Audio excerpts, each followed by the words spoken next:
mga dagkong balita karong adlaw sa One Mindanao.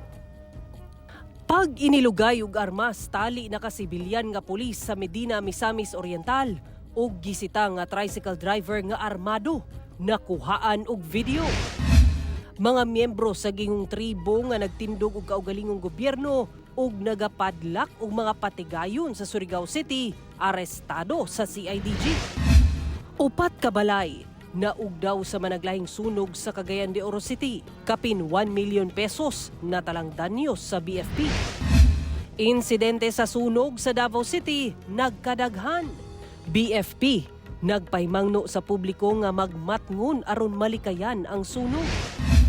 Ug van nga dunay kargang smuggled cigarettes nga gigukod sa kapulisan naapsan dihang nadisgrasya sa General Santos City. Upat kasakay sa convoy niini nga SUV arestado.